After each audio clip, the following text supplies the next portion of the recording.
Buonasera e ben ritrovati con l'informazione flash di New Sicilia, i principali titoli del pomeriggio. Apriamo con l'avvertenza Pfizer a Catania. Il Ministero delle Imprese e del Made in Italy ha convocato per il 22 luglio prossimo alle 10 il tavolo dedicato al futuro dello stabilimento etneo. La riunione disposta dal Ministro Adolfo Urso dopo il confronto con il Presidente della Regione Schifani servirà a valutare le prospettive industriali e occupazionali del sito e a individuare soluzioni per tutelare i lavoratori dopo l'annuncio di possibili esuberi e lo stop a 2 linee produttive.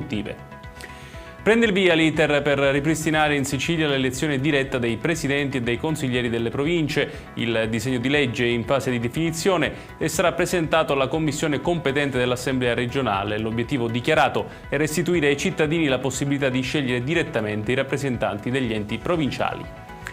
Incidente ferroviario a Cefalù nel Palermitano lungo la linea Messina-Palermo. In contrada Vallone di Falco un treno merci si è scontrato con un autocarro. Il conducente del mezzo è rimasto lievemente ferito ed è stato trasportato in ospedale. Illesi i 2 macchinisti. Sul posto sono intervenuti i vigili del fuoco mentre la circolazione ferroviaria è stata interrotta.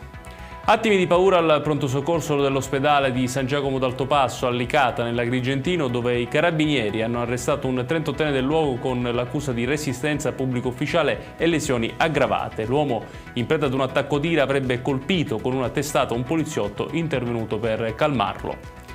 8 provvedimenti di Daspo sono stati emessi dopo la rissa scoppiata il 20 maggio scorso nella tribuna autorità dello stadio Lorenzo Barbera durante Palermo-Catanzaro. Coinvolti 2 tifosi rosanero, 2 steward e 4 componenti della delegazione calabrese. Tutti sono stati denunciati per rissa aggravata. Per 3 destinatari il Daspo durerà 2 anni e per gli altri 1.